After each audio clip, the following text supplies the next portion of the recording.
main thing we're trying to showcase here is just how insane Justin Herbert's arm talent is.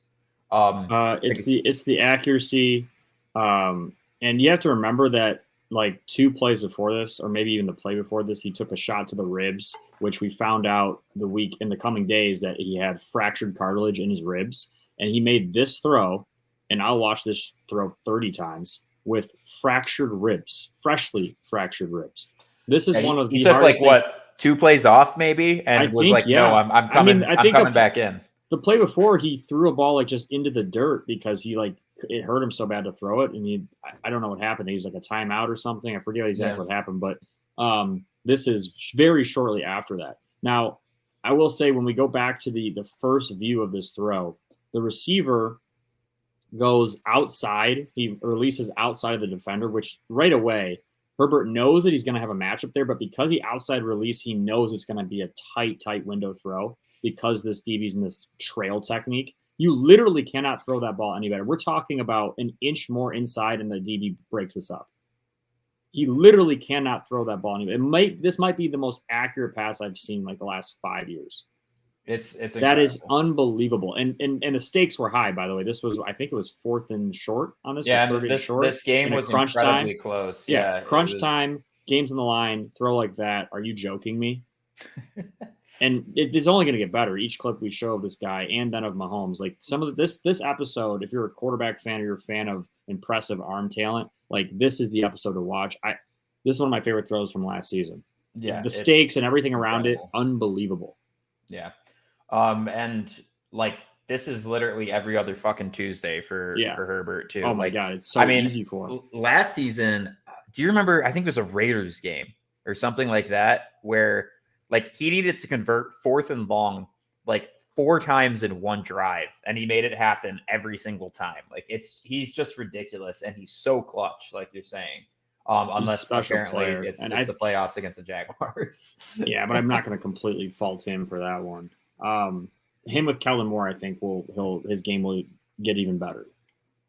Now, one thing to mention about this though is Staley, by all accounts, is very much in the hot seat.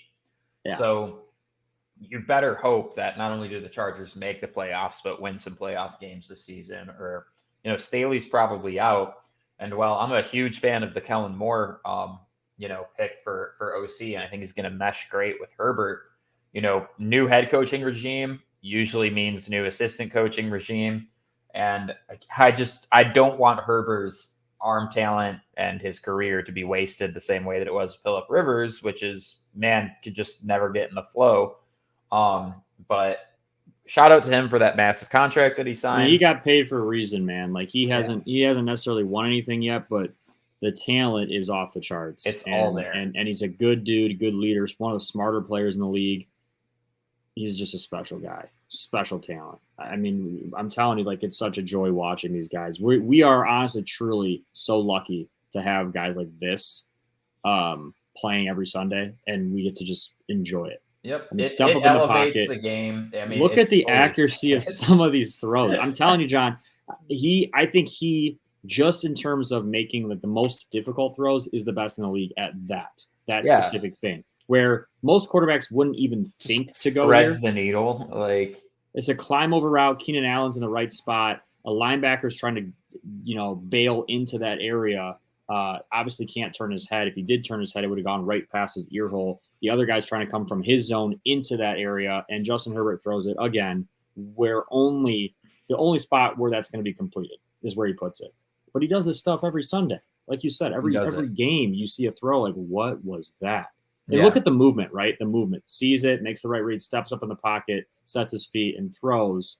And it's just scary good, man. And Keenan Allen and this receiving core with Palmer and Everett at tight end and Quentin Johnson, who they drafted at TCU, and Mike Williams. I mean, they have freaky athletic dudes, freaky size. Not only that, I was gonna say, like you got Allen, Williams, and Johnson all on the same team. Like all those dudes are what, like 6'4", 6'5", like, and they can run.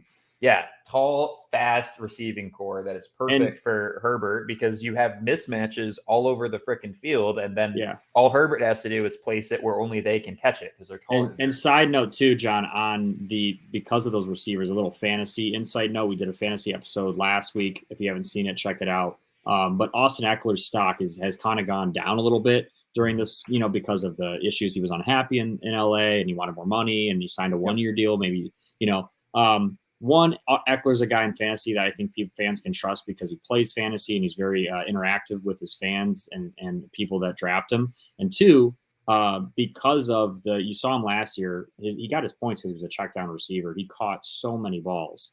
And this year, I think that only becomes more of a factor because they got even better on the outside. So the only way to defend Everett and Mike Williams and Keenan Allen and Quentin Johnson is to have linebacker help. And so now those guys, if they take them out of the game plan, Eckler becomes easy checkdowns for Herbert, and he's very good at doing that.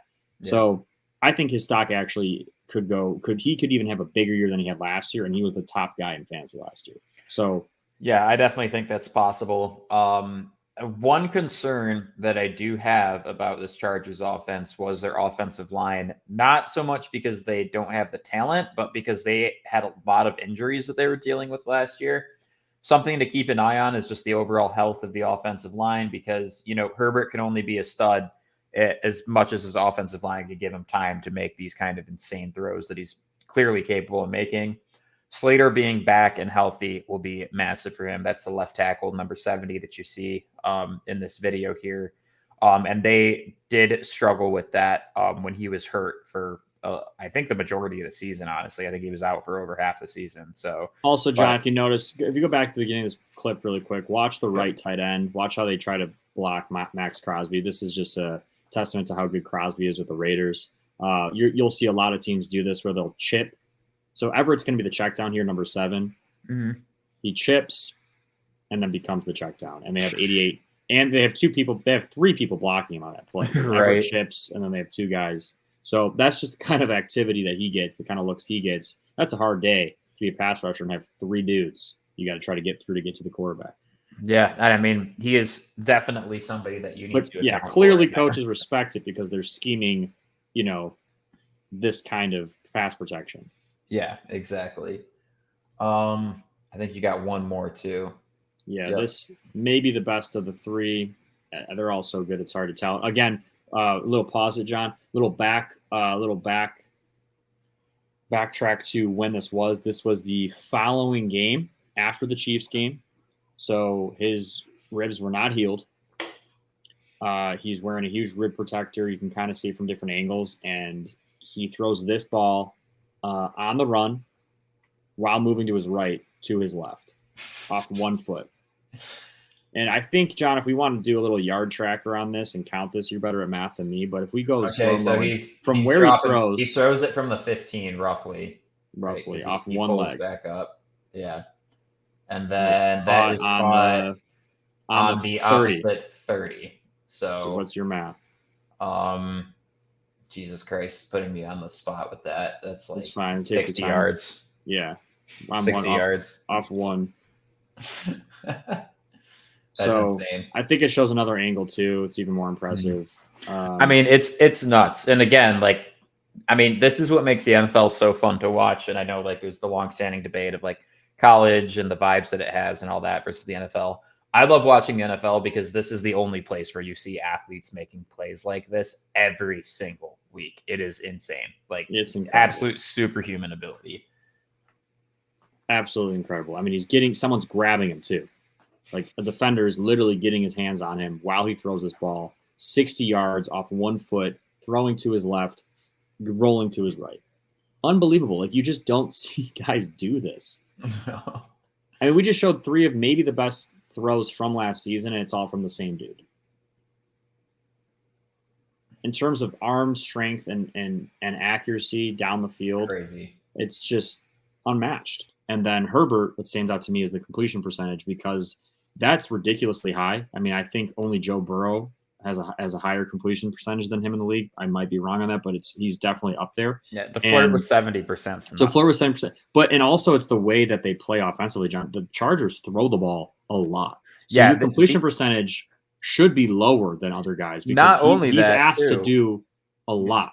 This is not a Tom Brady offense where it's he's little dink and dunk. He is hauling it down the field, man. But like I said, what also raises that is those checkdowns to Eckler when they do take. The thing is, Herbert's very good at not forcing the ball down the field when it's not there. And because the Chargers throw it vertically so well, you have to try to take that away. So he ends up getting these dink and dunks to Eckler, and he hits the underneath when he's supposed to. They go for it a ton on 3rd and 4th and short, and they tend to throw a lot in those situations where defensive pressure is on him, and there's not a lot of room for error. And the fact that his completion percentage is that high, given the circumstances of how the Chargers played last year and how they called plays and how they chose to go for it, is really impressive.